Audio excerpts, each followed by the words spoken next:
তার মুক্তি চাই। কোর্টে চালান করা হয়নি, কোর্টে চালান করা হবে 3 তারিখে। তো তার মুক্তি চাই, এতটুকুই আমরা বলতে চাই। আর কি বলবো, বর্তমানে তো মামলার নামে অপরাজনীতি চলছে। এক ভাই গেছে, আরেক ভাই আসছে, তো এর নাম ওর নাম কাটতে আছে, মামলা দিতে আছে। তো সরকারের কাছে আমার অনুরোধ, বর্তমানে যে সরকার আছে ওনার কাছে অনুরোধ যে মিথ্যা মামলায় আওতাভুক্ত মানুষদের আর হয়রানি যাতে না করা হোক, এটা বলে আমি আমার কষ্ট রাখছি।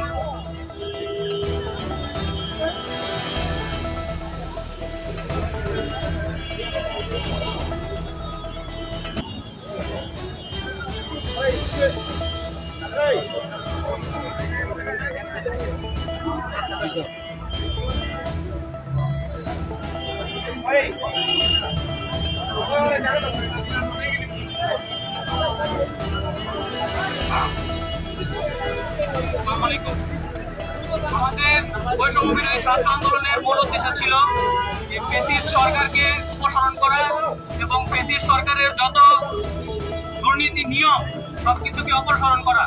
কিন্তু এই সরকারের পতনের পরেও একদল, প্রশাসনের একদল, তারা তাদের সেই এজেন্ডাকে বাস্তবায়ন করতে যাচ্ছে।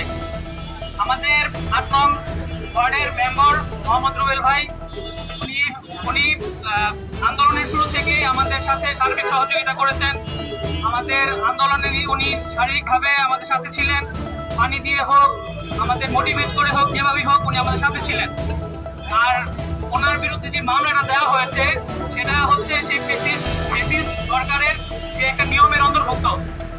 আর একদল ব্যক্তিগত স্বার্থ উদ্দেশ্যের জন্যই তার বিরুদ্ধে এই মিথ্যা মামলা দিয়েছেন। আর